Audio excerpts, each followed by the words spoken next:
চ্যাটার্জি যেভাবে গ্রেপ্তার হলেন, মুখ্যমন্ত্রী অস্বীকার করতে পারেন তার দায়?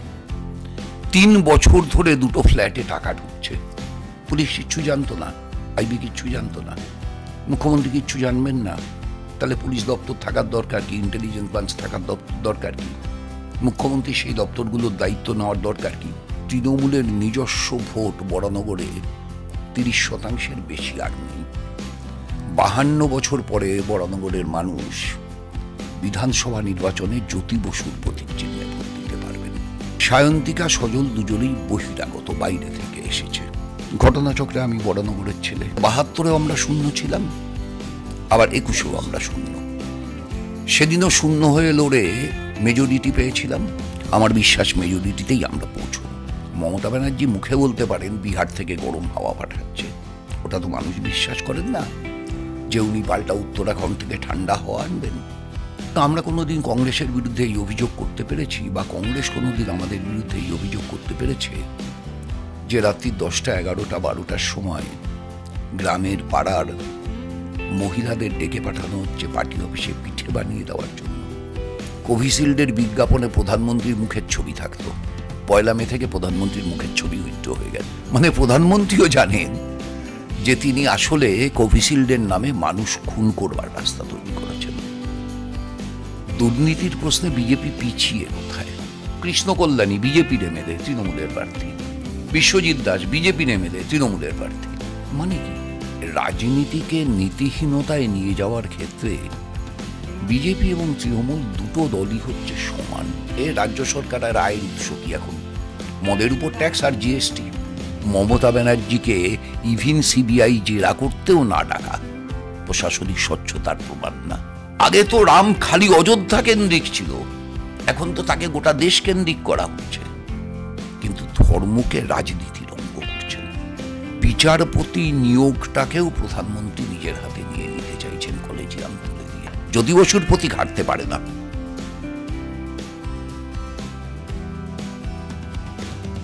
বিধানসভা নির্বাচন এবং বরানগরের বিধানসভা।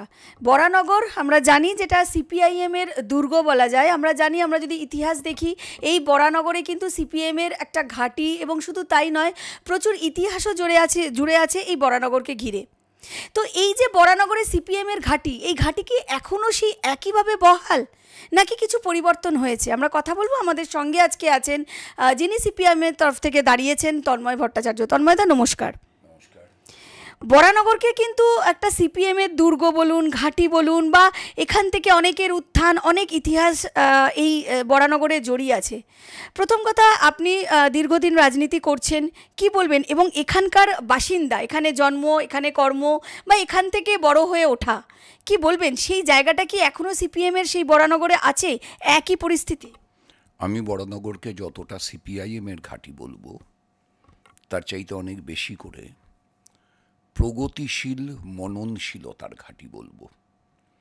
আমি বরানগরকে উন্নত চেতনার ঘাঁটি বলবো। বরানগর বহু পুরনো শহর। শ্রীচৈতন্যদেব বরানগরে এসেছিলেন। আজকের পাটবাড়ি শ্রীচৈতন্যদেবের পদধূলি ধন্য। বরানগরের মাটি থেকে শশীপদ বন্দ্যোপাধ্যায় প্রথম কমিউনিস্ট ইন্টারন্যাশনালে চিঠি পাঠিয়েছিলেন। বরানগরেই প্রথম শ্রমজীবী নারীদের জন্য স্কুল তৈরি হয়েছিল, শশীপদ বন্দ্যোপাধ্যায় করেছিলেন। বরানগরে যাত্রা জগতের কিংবদন্তি শিশির ভাদুড়ী, নাট্য জগতের কিংবদন্তি, যাত্রা জগতের কিংবদন্তি শান্তি গোপাল বসবাস করতেন। বরানগরে রবীন্দ্রনাথ ঠাকুর একাধিকবার এসেছেন। প্রশান্তচন্দ্র মহলানবিশের বাড়িতে বসে রবীন্দ্রনাথ ঠাকুর তার নাতির মৃত্যু সংবাদ পেয়েছিলেন। প্রশান্তচন্দ্র মহলানবিশ বরানগরে থাকতেন। মানিক বন্দ্যোপাধ্যায় বরানগরে থাকতেন, যার উপন্যাস একসময় নোবেল পুরস্কারের জন্য বিবেচিত হয়েছিল। বিখ্যাত কবি অমিতাভ দাশগুপ্ত বরানগরে থাকতেন একটা সময়। ফলে বরানগর বরাবরই রুচির দিক থেকে, প্রগতিশীলতার দিক থেকে, উন্নত চেতনার দিক থেকে বারবার অগ্রসর ভূমিকা পালন করেছে। বরানগরের রাস্তায় রামকৃষ্ণদেব নিয়মিত হেঁটেছেন। স্বামী বিবেকানন্দ সিমলা থেকে দক্ষিণেশ্বর যাতায়াত করতেন বরানগরের রাজপথের উপর দিয়ে। বরানগরে ভগৎ সিং এসে লুকিয়েছিলেন এক রাত। ফলে বরানগর নানান দিক থেকে, আপনি যদি বিপ্লবী আন্দোলন দেখেন, শ্রী অরবিন্দ এসেছিলেন বোমা বাঁধানো শেখাতে। ভগৎ সিং তো ছিলেন, আমি আগে বললাম। বরানগর সাংস্কৃতিক চেতনার দিক থেকে, বরানগর নাটক, যাত্রা, এই সমস্ত দিক থেকে একটা অগ্রসর জায়গা। সতীদাহ প্রথা অবসানের জন্য প্রথম যে সতীর দাহ হওয়া আটকে ছিলেন রাজা রামমোহন রায়, সেটা আজকে রাজিয়াদহ, কিন্তু তৎকালীন বরানগরের অংশ। দ্বিতীয় সতীদাহটা তিনি আটকে ছিলেন, সেটা বরানগরের একটা ঘাটে। সে ঘাটটা আজও সতীদাহ ঘাট নামে পরিচিত। এই সবটা মিলে বরানগর। ফলে বরানগরের যে বামপন্থী চেতনা বা উন্নত চেতনা, এটা কমিউনিস্ট পার্টির জন্মের অনেক আগে থেকে এটার বিকাশ। রেনেসাঁর ছাপ গোটা বাংলায় কলকাতা শহর ছাড়া সবচাইতে বেশি পড়েছিল বোধহয় বরানগরের উপরে। এখন এই সব কিছু মিলিয়ে বরানগর, সেই বরানগর রাজনৈতিক দিক থেকে নিশ্চিতভাবে বামপন্থীদেরকে শক্তি দিয়েছে। 1952 থেকে 1971 পর্যন্ত একটানা জ্যোতি বসু কমিউনিস্ট পার্টির প্রার্থী হিসাবে প্রথমে, সিপিআইএমের প্রার্থী হিসাবে পরে এই বরানগর কেন্দ্র থেকেই নির্বাচিত হয়েছেন। তারপরে 1977 বামফ্রন্ট গঠিত হওয়ার পরে এই আসনটা আরএসপির জন্য বরাদ্দ হয়। আরএসপি প্রার্থী দীর্ঘদিন লড়েছেন, জিতেছেন, পরবর্তীকালে হেরেওছেন। 2021 সালের বিধানসভা নির্বাচনে এই আসনটা কংগ্রেস দলকে দেওয়া হয়েছিল। কংগ্রেস দলের প্রার্থী লড়েছেন। বরানগরে কংগ্রেসেরও বহু বড় বড় নেতা, তাদের জন্মস্থান, তাদের কাজের স্থান। ফলে এই সব মিলিয়ে বরানগর যতটা না সিপিআইএমের ঘাঁটি, তার চাইতে অনেক বেশি হচ্ছে প্রগতিশীলতার ঘাঁটি, অনেক বেশি হচ্ছে চিন্তা চেতনা মননে উন্নয়নশীলতার ঘাঁটি। তন্ময়দা, এই বরানগর থেকেই কিন্তু যারা যারা লড়াই করছে, মানে আপনার যারা প্রতিপক্ষ, সজল ঘোষ বিজেপির তরফ থেকে এবং সায়নী যিনি তৃণমূলের তরফ থেকে ধরেছে তারকা প্রার্থী, কি মনে হয়, মানে আপনি দীর্ঘদিন রাজনীতি করেছেন, আপনার একটা অভিজ্ঞতা, আপনি অনেকবার লড়াই করেছেন, দাঁড়িয়েছেন, জিতেছেন, সেই দিক থেকে দেখতে গেলে সজল ঘোষ, সেও দীর্ঘদিনের ছাত্র রাজনীতি থেকে উঠে আসা, তারপরে সে এখন ইলেকটেড কাউন্সিলর, এবং তারকা প্রার্থী সায়নী। কি মনে হচ্ছে কে বেশি, সায়ন্তিকা, কে বেশি ফ্যাক্টর, মানে ফ্যাক্টরটা কে, সজল না সায়ন্তিকা? মানে আপনার কাছে কে বেশি ফ্যাক্টরে এসে দাঁড়াচ্ছে, কাকে কত নম্বর দেবেন? প্রথমত হচ্ছে সায়ন্তিকা আমার থেকে বয়সে অনেক ছোট। ও একজন অভিনেত্রী, ও বাইরে থেকে বরানগরে এসেছে। আমি ওকে আমার শুভেচ্ছা জানিয়েছি। সজল আমার অনুজ প্রতিম বন্ধু, বহু টেলিভিশনের ডিবেটে সজল আমি একসাথে আলোচনায় অংশ নিয়েছি। ও কলকাতা কর্পোরেশনের একটি ওয়ার্ডের কাউন্সিলর। ও বাইরে থেকে বরানগরে এসেছে প্রতিদ্বন্দ্বিতার জন্য বিজেপির প্রার্থী হিসেবে। ওকেও আমি আমার শুভেচ্ছা জানিয়েছি। কিন্তু রাজনীতিতে নীতির লড়াই লড়তে হয় তো। এখন সায়ন্তিকা যে দলের প্রার্থী, সেই দলটা এই মুহূর্তে মানুষের কাছে সবচাইতে ঘৃণিত, সবচাইতে ধিকৃত। এই দলটা কার্যত হচ্ছে চোরে প্রতিপন্ন হয়ে গেছে। যদিও ব্যক্তিগতভাবে আমি বিশ্বাস করি অনেক সৎ মানুষ, অনেক ভদ্র মানুষ এখনও তৃণমূল কংগ্রেসে আছেন, কিন্তু তৃণমূল নেত্রীর অবিমিষ্যকারিতা, তৃণমূলের বিভিন্ন নেতাদের বালখিল্যপনা কার্যত হচ্ছে দলটাকে মানুষের কাছে মর্যাদার দিক থেকে হীনবল করে ফেলেছে। পার্থ চ্যাটার্জি যেভাবে গ্রেপ্তার হলেন, মুখ্যমন্ত্রী অস্বীকার করতে পারেন তার দায়। 3 বছর ধরে 2টো ফ্ল্যাটে টাকা ঢুকছে, পুলিশ কিচ্ছু জানতো না, আইবি কিচ্ছু জানতো না। অনুব্রত মণ্ডলের মেয়ের 6টা গাড়ি, অনুব্রত মণ্ডলের 13টা গাড়ি, তার দেহরক্ষী সাইগল হোসেন 100 কোটি টাকা তার হাতে, এবং তার সঙ্গে 1362 একর জমি। মুখ্যমন্ত্রী কিচ্ছু জানবেন না? তাহলে পুলিশ দপ্তর থাকার দরকার কি? ইন্টেলিজেন্স ব্রাঞ্চ থাকার দরকার কি? মুখ্যমন্ত্রী সেই দপ্তরগুলোর দায়িত্ব নেওয়ার দরকার কি? জ্যোতিপ্রিয় মল্লিক এই জেলার এক সময় অবিভক্ত জেলার তৃণমূল কংগ্রেসের সভাপতি, 10,000 কোটি টাকার চাল রেশন থেকে গায়েব হয়ে গেল। মুখ্যমন্ত্রী জানলেন না? এত ভুয়ো রেশন কার্ড, এত মিড ডে মিলের খাবার চুরি, জানবেন না কিচ্ছু? তার ডান হাত বাকিবুল, তার কাছেও 100 কোটি টাকা। ফলে এই যে একটা চৌর্যবৃত্তিতে সিদ্ধহস্ত হয়ে পড়ল একটা দল, এবং তার অনুগামীরা পাড়ায় পাড়ায় সিন্ডিকেট রাজ, তোলাবাজি, এই সব কিছু করে এমন একটা পরিস্থিতি তৈরি করল যে তৃণমূল দলটাই কার্যত ঘৃণিত, ধিকৃত একটা দলে পরিণত হয়েছে। এবং আমার ব্যক্তিগত ধারণা, তৃণমূলের নিজস্ব ভোট বরানগরে 30% বেশি আর নেই। এক সময় যারা 60% ভোট পেয়েছিল 2011 সালে, তাদের বর্তমান ভোট 30% বেশি নেই। পৌরসভা নির্বাচনে আমরা 22% ভোট পেয়েছি, ব্যাপক ভোট লুঠের পরেও। এই যে ভোট লুট হয়েছে, এই লুট হওয়া ভোটটা যদি বাদ দিয়ে দেওয়া হয়, এবং যদি সেই লুট হওয়া ভোটের 50%কে আমাদের ভোট বলে ধরা হয়, তাহলে আমাদের ন্যূনতম ভোট গিয়ে দাঁড়ায় 28%। বিজেপি পৌরসভা নির্বাচনে 17% ভোট পেয়েছে। ওদেরও যদি লুট হওয়া ভোটের ভেতর কিছুটা ভাগ আছে বলে ধরে নেওয়া যায়, তাহলে বিজেপির ভোট গিয়ে দাঁড়ায় 25%। এখন প্রশ্ন হচ্ছে যে এই রকম একটা প্রায় গায়ে গায়ে ঠেকা ভোটের অঙ্ক, এই অঙ্কটা তো সিম্পল অ্যারিথমেটিক, কিন্তু politics is not simple arithmetic. It is actually mixed algebra with some ingredients of chemistry. এবার আপনাকে কেমিস্ট্রিগুলোয় আসতে হবে। কেমিস্ট্রিতে 1952 সাল থেকে 1971 সাল পর্যন্ত মানুষ জ্যোতি বসুকে নির্বাচিত করেছেন, 67 থেকে কাস্তে হাতুড়ি তারা প্রতীক চিহ্নে। তারপরে আর বরানগর বিধানসভা কেন্দ্রের মানুষ কাস্তে হাতুড়ি তারা চিহ্নে ভোট দিতে পারেননি। Rather it is better to say Jyoti বসুর প্রতীকে ভোট দিতে পারেননি। 52 বছর পরে বরানগরের মানুষ বিধানসভা নির্বাচনে জ্যোতি বসুর প্রতীক চিহ্নে ভোট দিতে পারবেন। এই যে কেমিস্ট্রিটা, এই কেমিস্ট্রিটা বহু পুরনো মানুষের ভেতর, এবং সেই পুরনো মানুষের উত্তরাধিকারীদের ভিতর একটা নতুন আবেগ সঞ্চালিত করেছে, যেটা বামপন্থীদের পক্ষে আসবে।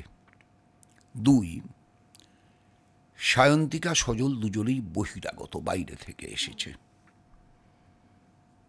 ঘটনাচক্রে আমি বরানগরের ছেলে, বরানগরে জন্মেছি, বরানগরের স্কুলে পড়াশোনা করেছি, বরানগরের মাঠে খেলেছি, বরানগরের ক্লাব প্রতিষ্ঠানে রক্তদান অনুষ্ঠান সংগঠিত করেছি, সাংস্কৃতিক অনুষ্ঠান সংগঠিত করেছি। ফলে বরানগর আমার নিজের হাতের তালুর মতো চেনা, তার প্রত্যেকটা অলিগলি আমি চিনি। এই যে স্থানীয় ছেলে, বরানগরের ছেলে, আর ঘটনাচক্রে ঐতিহাসিক নানান কারণে বরানগর কোনোদিন স্থানীয় বিধায়ক পায়নি। আপনি বলতে পারেন 1972 তো স্থানীয় বিধায়ক জিতেছিলেন। আমরা 1972 নির্বাচনকে নির্বাচন বলে মনে করি না। ওই নির্বাচন আমরা বয়কট করেছি। যদি আজকে বলেন আমরা শূন্য, 1977-ও কিন্তু আমরা শূন্য হয়েই বিধানসভার ভোট লড়েছিলাম। কারণ 72 সালে আমাদের যারা ওই প্রহসনের মধ্যেও জিতেছিলেন, তারা একদিনের জন্য বিধানসভায় যাননি, বিধায়ক হিসাবে শপথ নেননি। ফলে আমরা শূন্যই ছিলাম। ফলে 72-এও আমরা শূন্য ছিলাম, আবার 21-এও আমরা শূন্য। সেদিনও শূন্য হয়ে লড়ে মেজরিটি পেয়েছিলাম, আজকে শূন্য হয়ে লড়ছি, কিন্তু এটা তো মেজরিটি পাওয়ার ভোট না। মেজরিটি পাওয়ার ভোটটা 2026-এ হবে। আমার বিশ্বাস মেজরিটিতেই আমরা পৌঁছব। ফলে আজকে শূন্যকে এক করবার অভিযান। এবং বরানগরের সচেতন মানুষ তারা এটা ভাববেন যে সিপিআইএমের চাইতে, তৃণমূলের চাইতে, বিজেপির চাইতে, কংগ্রেসের চাইতে বা যে কোনো রাজনৈতিক দলের চাইতে গণতন্ত্র অনেক বড়। আর গণতন্ত্রের প্রধান এবং প্রথম কথা হচ্ছে হাউস অব দ্য অপোজিশন। গণতন্ত্র নিডস অল্টারনেটিভ ভয়েস। দুর্ভাগ্যক্রমে আমাদের বিধানসভায় অল্টারনেটিভ ভয়েস নেই, বিকল্প কণ্ঠস্বর নেই। ফলে একটা বিকল্প কণ্ঠস্বর বিধানসভায় যাক, এটা যে কোনো চেতনাশীল মানুষের কাছে স্বাভাবিক চাওয়া। এই স্বাভাবিক চাওয়ার অ্যাডভান্টেজটা প্রার্থী হিসাবে বামপন্থী প্রার্থীর পক্ষে যাবে। তাহলে কেমিস্ট্রিতে 1 ঢুকছে জ্যোতি বসু, 2 ঢুকছে স্থানীয়, 3 ঢুকছে অল্টারনেটিভ ভয়েস। আর চতুর্থ যেটা, যারা আমায় চেনেন জানেন তাদের মধ্যে কাজ করবে, আমি বরানগরে 1990 থেকে 2000 পর্যন্ত 2টো ওয়ার্ডের কাউন্সিলর ছিলাম। ওই সময়ে 2টো ওয়ার্ডে একটা পুকুরও ভরাট হয়নি। আমি 2016 থেকে 2021 দমদম উত্তরের বিধায়ক ছিলাম। ওই সময় দমদম উত্তরে একটা পুকুরও ভরাট হয়নি। 2016 থেকে 2021 294 জন বিধায়কের ভিতর আমি একমাত্র বিধায়ক যে বিধায়ক উন্নয়ন তহবিলের 3 কোটি টাকাই খরচ করতে পেরেছিল। ওরা আমাকে রাস্তা করতে দেয়নি, ড্রেন করতে দেয়নি, আমি স্কুলগুলোকে সাহায্য করেছিলাম। এবং সমস্ত স্কুল, বেশিরভাগ স্কুল আমার বিধানসভা কেন্দ্রে তারাই সাহায্য পেয়েছে। কিন্তু 3 কোটি টাকায় আলটিমেটলি খরচ হয়েছে স্কুলগুলোর উন্নয়নের মধ্য দিয়ে। ফলে এই যে অভিজ্ঞতাগুলো, ধরুন আজকে এই যে তীব্র দাবদাহে এই ভর দুপুরবেলায় আপনাদেরকে বেরোতে হচ্ছে, ঘুরতে হচ্ছে, 2011 সাল থেকে 2024 সালের ভেতর 1,70,00,000 গাছ কাটা হয়েছে আমাদের রাজ্যে। 5,000-এর বেশি বড় জলাশয় ভরাট হয়েছে। মমতা ব্যানার্জি মুখে বলতে পারেন বিহার থেকে গরম হাওয়া পাঠাচ্ছে, ওটা তো মানুষ বিশ্বাস করেন না যে উনি পাল্টা উত্তরাখণ্ড থেকে ঠান্ডা হাওয়া আনবেন। আসলে এই যে বৃক্ষ নিধন এবং এই যে জলাশয় ভরাট, এবং ইতিমধ্যেই খবরে বেরিয়েছে যে 4টে মহানগরের ভিতর কলকাতায় সবুজ কমেছে সবচাইতে বেশি, 30%।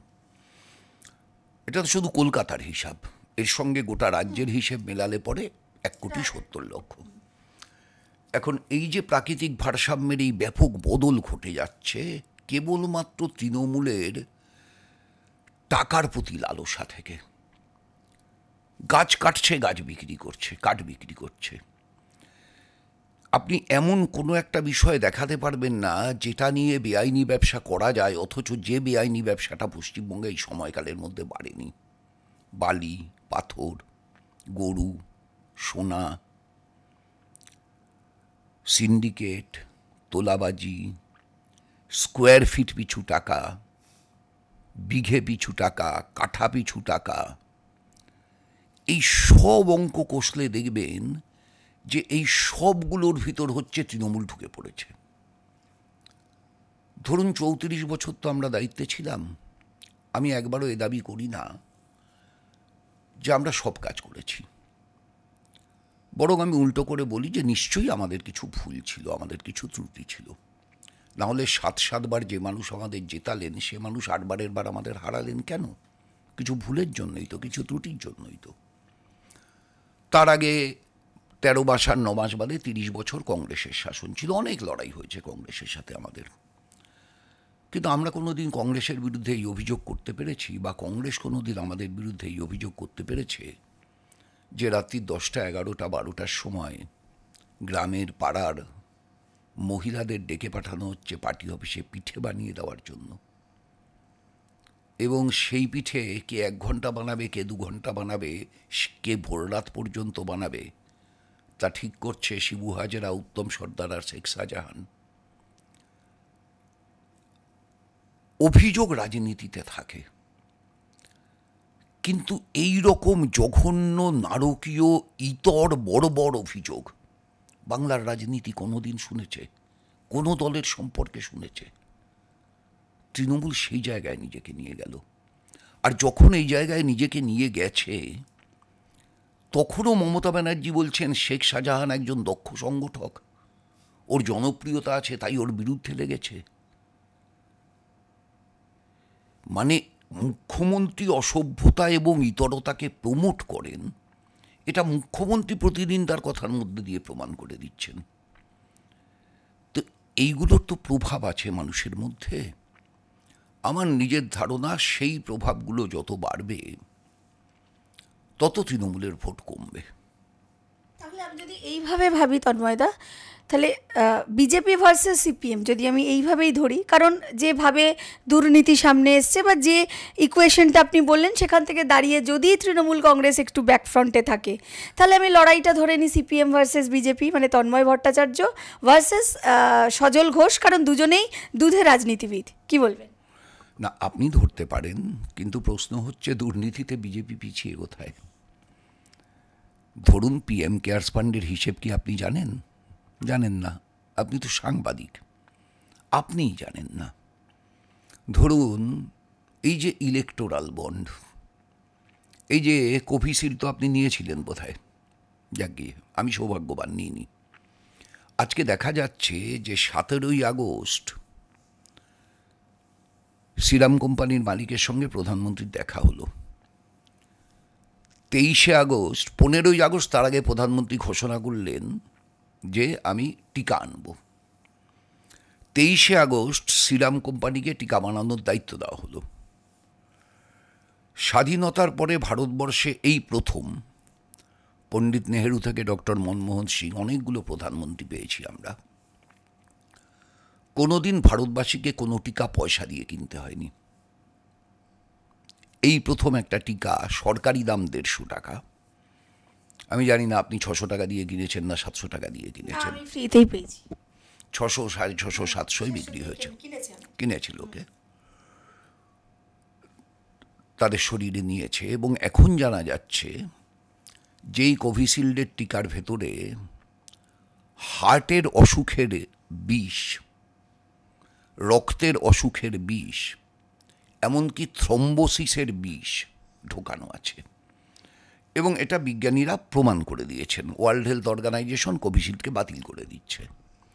এবং অদ্ভুতভাবে দেখুন, এটা জানাজানি হয়ে যাওয়ার পরে এতদিন ধরে কোভিশিল্ড বেরোনোর পর থেকে এই এপ্রিল মাসের 30 তারিখ পর্যন্ত কোভিশিল্ডের বিজ্ঞাপনে প্রধানমন্ত্রীর মুখের ছবি থাকতো। 1 মে থেকে প্রধানমন্ত্রীর মুখের ছবি উইথড্র হয়ে গেছে। এখন আর কোভিশিল্ডের বিজ্ঞাপনে, আজকে যদি ওয়েবসাইট খোলেন কোভিশিল্ডের, প্রধানমন্ত্রীর মুখের ছবি নেই। মানে প্রধানমন্ত্রীও জানেন যে তিনি আসলে কোভিশিল্ডের নামে মানুষ খুন করবার রাস্তা তৈরি করেছেন। থালা বাজাতে বলেছেন, তালি বাজাতে বলেছেন, দিয়া জ্বালাতে বলেছেন, আর 50 কোটি টাকা নিজের দলে চাঁদা নিয়ে সিরাম কোম্পানিকে মানুষ খুন করবার রাস্তা তৈরি করে দিয়েছেন। এবং তার সঙ্গে আবার সেই সিরাম কোম্পানি যে অসুখগুলো হবে সেই অসুখগুলোর ওষুধ বানাবে।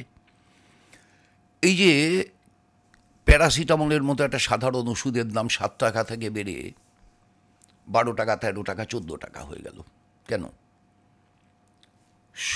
রাজ্যে, দেশের 30টা ওষুধের কোম্পানি তারা বিজেপি দলকে ইলেকটোরাল বন্ডে চাঁদা দিয়েছে, তৃণমূল দলকেও দিয়েছে। আবার আমাদের রাজ্যে বিদ্যুতের দাম এমনিতেই সবচাইতে বেশি ছিল।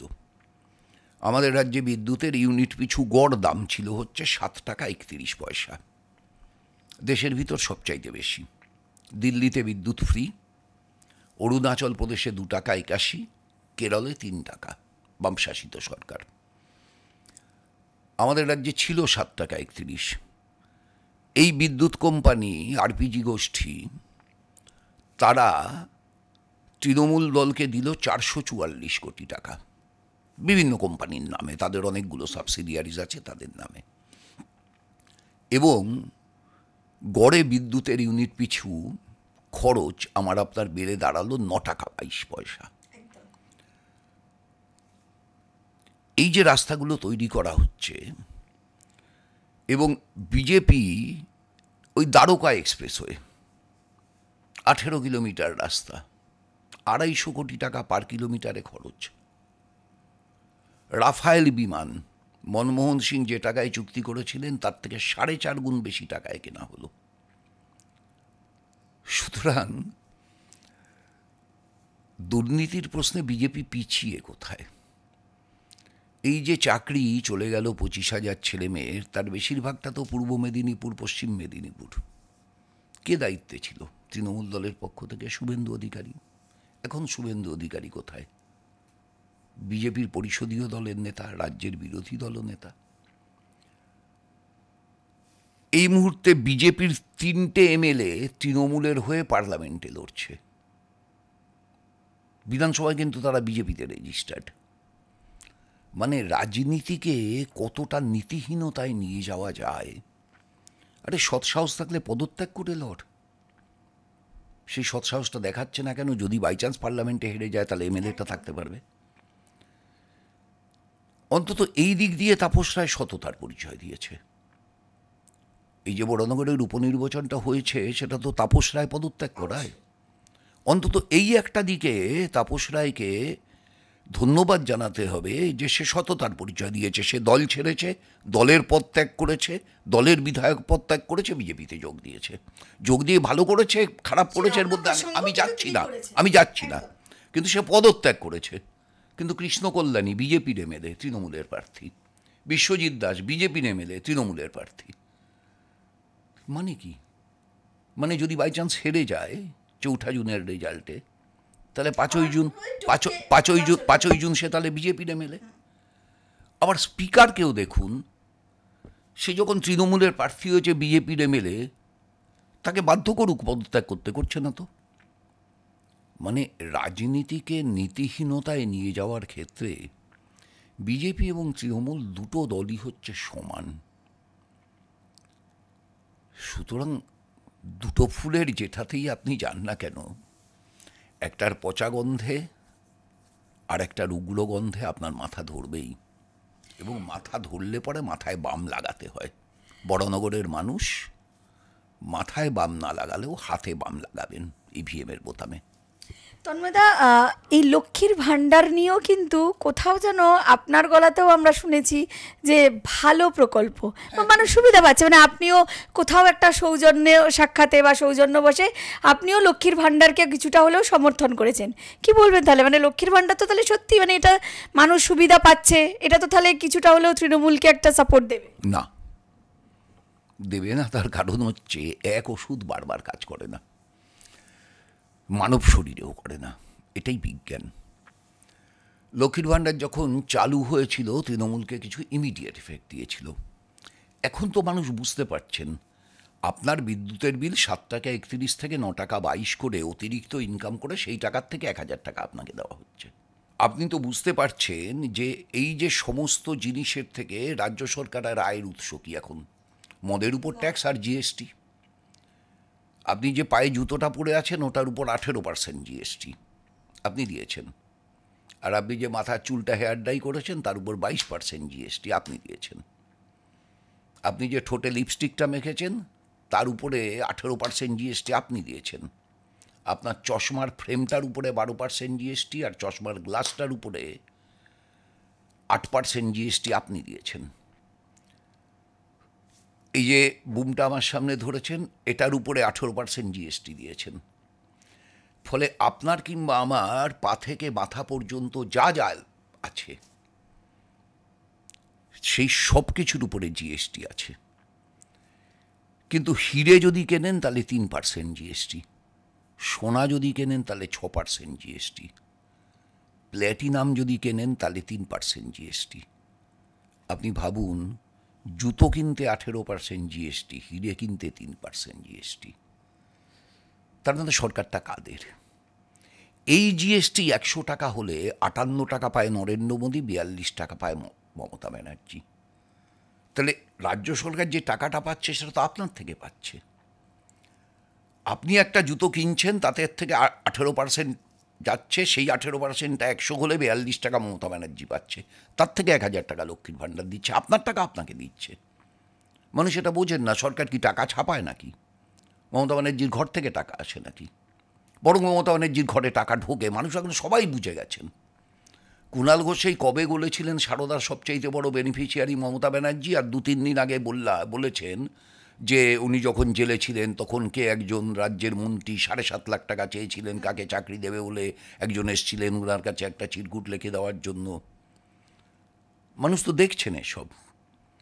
তাহলে এই যে এতগুলো ছেলে মেয়ের চাকরি চলে গেল, এত লক্ষ লক্ষ কোটি কোটি টাকা নয় ছয় হলো, চিত্তরঞ্জন মণ্ডল যিনি প্রথম আমরা চলে যাওয়ার পরে এসএসসির যিনি চেয়ারম্যান ছিলেন, তিনি তো সেই কবে বলেছেন যে আমি এই অন্যায়ের সাথে অ্যাডজাস্ট করতে পারিনি বলে আমি পদত্যাগ করেছি, আমাকে বলা হয়েছিল চাকরির বিনিময়ে টাকা তুলতে হবে। তাহলে এই সমস্ত কিছু তো মানুষ দেখছেন, খালি লক্ষ্মীর ভাণ্ডারটা দেখছেন না। আবার লক্ষ্মীর ভাণ্ডার যারা পাচ্ছেন তারা কি দেখছেন, এমন অনেক মহিলা পাচ্ছেন যাদের সত্যিই পাওয়া উচিত। দরিদ্র মানুষ, কিচ্ছু হয় না 1000 টাকায়, একদিনের বাজার, 1.5 দিনের বাজার, 2 দিনের বাজার, তার বেশি কিচ্ছু হয় না। স্টিল ধরে নিলাম 2 দিনের বাজারের খরচটা পাচ্ছেন, কিন্তু গিয়ে কি দেখছেন, গিয়ে দেখছেন যে বিউটি পার্লারে গিয়ে সপ্তাহে একদিন সাজে সে লক্ষ্মীর ভাণ্ডারের টাকার জন্য লাইন দিয়েছে। গিয়ে দেখছেন যে শাড়িটা পরে এসেছে লক্ষ্মীর ভাণ্ডারের টাকা তুলবার জন্য, ওই ব্যাংকে যতগুলো লক্ষ্মীর ভাণ্ডারের অ্যাকাউন্ট আছে সব কটা 1000 টাকা যোগ করলে ওই শাড়িটার দাম ওঠে না। এটাও তো মানুষ দেখছেন।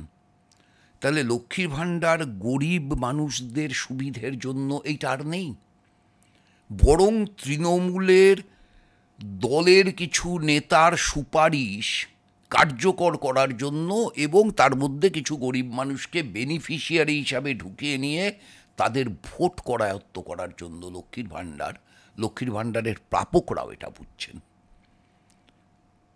এবং বুঝবেন। বোঝাটাই বিজ্ঞান। সুতরাং সেই বোঝার মধ্য দিয়ে সেই মানুষের উপলব্ধি এইটা, যেমন অনেক মানুষ সময় বলেছেন, আমি জিজ্ঞেস করেছি লক্ষ্মীর ভাণ্ডার পান, বললো হ্যাঁ পাই। আমি তাহলে তো আপনি তৃণমূলকেই ভোট দেবেন, কেন ওর বাবার টাকা থেকে দেয় নাকি লক্ষ্মীর ভাণ্ডার? মানুষ বলছেন আমাদের টাকা নিয়ে সেই টাকাই দেয়। এই যে মানুষ বুঝছেন আমাদের থেকে টাকা নিয়ে সেই টাকা দেয়, না আমাদের প্রাপ্য টাকা আমরাই পাচ্ছি, রাইট। আপনি বলুন না লক্ষ্মীর ভাণ্ডার নয় এলো। আমি একজনকে বললাম সেদিন প্রচারে গিয়ে, তার একটি ছেলে আছে, ছেলেটি বোধহয় এবারে হায়ার সেকেন্ডারি দিল, এই 8 তারিখ না কবে রেজাল্ট বেরোবে, 8-9 তারিখ নাগাদ। তা আমি বললাম এই তো ছেলে বড় হচ্ছে, লক্ষ্মীর ভাণ্ডার তো পেয়েছেন, ছেলে কি ঘরে কোনো দিন লক্ষ্মী আনতে পারবে? বললো এই দেশে তো কোনো কাজ কাম নাই, দেখেন আপনাদের আশীর্বাদে যদি কিছু হয়। এই যে অসহায়তা মানুষের, এই অসহায়তার তো মানুষ একটা সমাধান চাইবেন, এবং মানুষ অন্তত এইটুকু উপলব্ধি নিশ্চিতভাবে করেছেন যে এর সমাধান বিজেপির কাছে নেই, তৃণমূলের কাছে নেই। বিকল্প পথ সিপিআইএম না। এই মুহূর্তে জাতীয় রাজনীতিতে ধর্মনিরপেক্ষতার আদর্শকে রক্ষা করতে হবে। সংবিধান যে 4টে স্তম্ভের উপর দাঁড়িয়ে আছে, 1 অ্যাডমিনিস্ট্রেশন, প্রশাসন, তার স্বচ্ছতা। এই ইলেকটোরাল বোর্ড প্রশাসনিক স্বচ্ছতার প্রমাণ না, পিএম কেয়ার্স ফান্ড প্রশাসনিক স্বচ্ছতার প্রমাণ না, হেমন্ত সোরেনকে গ্রেপ্তার করে পরের দিন ছেড়ে দিতে বাধ্য হওয়া প্রশাসনিক স্বচ্ছতার প্রমাণ না, অরবিন্দ কেজরিওয়ালকে গ্রেপ্তার করে রেখে দেওয়া প্রশাসনিক স্বচ্ছতার প্রমাণ না, মমতা ব্যানার্জিকে ইভিন সিবিআই জেরা করতেও না ডাকা প্রশাসনিক স্বচ্ছতার প্রমাণ না। 2 প্রশাসনের পরে যেটা আসে সেটা হচ্ছে অ্যাডমিনিস্ট্রেশন, তার সঙ্গে হচ্ছে আমাদের পার্লামেন্টারি ডেমোক্রেসি। পার্লামেন্টের কি হাল আপনি দেখছেন, প্রত্যেক বছর পার্লামেন্টের সেশন আগের বছরের চেয়ে কমছে, আলোচনার স্কোপ কমছে, সব গিলোটিনে চলে যাচ্ছে। 3 আমাদের সেকুলারিজম, ধর্মনিরপেক্ষতার আদর্শ বিকৃত হতে হতে এখন কার্যত ধর্মনিরপেক্ষতা বলে কোনো শব্দই আর উচ্চারিত হচ্ছে না দেশের নায়কদের মুখে। তারা কেউ আর শব্দটাই উচ্চারণ করেন না। অথচ রবীন্দ্রনাথ বলেছেন, হেথায় আর্য হেথা অনার্য, হেথায় দ্রাবিড় চীন, শক হুন্দল পাঠান মোগল, এক দেহে হল লীন। এই যে দেহ ভারতবর্ষ, সেই দেহটা টুকরো টুকরো হচ্ছে। হ্যাঁ ঠিকই তো, আমি হিন্দু। আমি যখন বাংলায় থাকি হিন্দু, তখন আমার প্রধান দেবী হন দুর্গা এবং কালী। আমি হিন্দু, আমি যখন উড়িষ্যায় যাই আমার প্রধান দেবতা হয়ে যান জগন্নাথ। আমি যখন অন্ধ্রপ্রদেশে যাই আমি হিন্দু, আমার প্রধান দেবতা হয়ে যান নরসিংহ। আমি যখন তামিলনাড়ুতে যাই আমি হিন্দু, আমার প্রধান দেবী হয়ে যান মীনাক্ষী। আমি হিন্দু, আমি যখন কেরালায় যাই আমার প্রধান দেবতা হয়ে যান পরশুরাম। আমি হিন্দু, আমি যখন প্রধানমন্ত্রীর রাজ্য গুজরাটে যাই আমার প্রধান দেবী হয়ে যান মহালক্ষ্মী। আমি যখন জম্মু কাশ্মীরে যাই বৈষ্ণোদেবী। আমি যখন উত্তরপ্রদেশের উপরাংশে যাই শিব, কেদার, বদ্রী, যমুনোত্রী, গঙ্গোত্রী, সব তো শিব। রাম কোথায়? উত্তরপ্রদেশের নিম্নাঙ্গে যখন আসি তখন হনুমান, বজরং বলি, নট রাম। রাম তো আধুনিক। আগে তো রাম খালি অযোধ্যা কেন্দ্রিক ছিল, এখন তো তাকে গোটা দেশ কেন্দ্রিক করা হচ্ছে। বিহার ছটমাইয়া, আসাম কামাখ্যা। একটাই আমি হিন্দু। তাহলে একটাই আমি, এত দেবতা নিয়ে আছি। এই যে বৈচিত্র্য, সেখানে দাঁড়িয়ে মোদি বলছেন এক দেশ, এক ধর্ম, এক ভাষা, এক দেবতা, এক নেতা, এক পতাকা। সম্ভব? গুজরাটের মানুষকে দিয়ে মহালক্ষ্মীর পুজো বন্ধ করে, মহারাষ্ট্রের মানুষকে দিয়ে গণপতি বাপ্পার পূজা বন্ধ করিয়ে মোদি তাদের দিয়ে রামের পুজো করাতে পারবেন? পারবেন না, মোদিও জানেন। কিন্তু ধর্মকে রাজনীতির অঙ্গ করছেন, রামকে ব্যবহার করছেন ভোট পাওয়ার জন্য। এ অনাচার রাম সহ্য করতেন? যদি সত্যি কি যেন বলে প্ল্যাঞ্চেট করে রামকে তুলে নিয়ে আসা যায় আরেকবার, সহ্য করবেন রাম? আমি জানি না। কিন্তু প্রশ্নটা হচ্ছে এই যে অন্যায়ের কারবারটা চলছে, সংবিধানের এক একটা স্তম্ভ ভেঙে পড়ছে, তাতে চতুর্থ স্তম্ভ বিচার ব্যবস্থা। এখন কি হচ্ছে? কার্যত হচ্ছে বিচারপতি নিয়োগটাকেও প্রধানমন্ত্রী নিজের হাতে নিয়ে নিতে চাইছেন, কলেজিয়াম তুলে দিয়ে। প্রত্যেক দিন বিচার ব্যবস্থা আক্রান্ত হচ্ছে কোনো না কোনো নেতার দ্বারা, যারা দেশের সংবিধানের রক্ষক। সংবিধানের আরেকটা স্তম্ভ মিডিয়া। প্রেস ফ্রিডমে ভারতবর্ষের অবস্থা কি? 180 নম্বরে আমরা। ফলে আমরা ভালো নেই, ভারতবাসী ভালো নেই।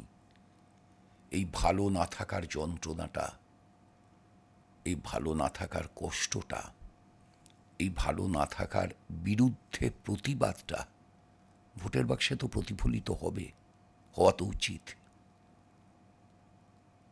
এবং সেটাতেই যথেষ্ট আশাবাদী এই বিধানসভা নির্বাচন। না, শুধু এই বিধানসভা নির্বাচন কেন, গোটা দেশের লোকসভা নির্বাচন। লোকসভা নির্বাচন তো আছেই, মানে যেহেতু আমি বিধানসভা নিয়ে বা আপনার লড়াই নিয়ে আমরা আলোচনা, আমি ব্যক্তিগতভাবে বিধানসভা নির্বাচনের প্রার্থী, আমি উপলক্ষ মাত্র। জ্যোতি বসুর প্রতীক জিতবে, জ্যোতি বসুর প্রতীক জ্যোতি বসুর প্রতীক হারতে পারে না। অসংখ্য ধন্যবাদ আমাদের দর্শক বন্ধুদের যারা এতক্ষণ অনুষ্ঠানটি শুনছিলেন।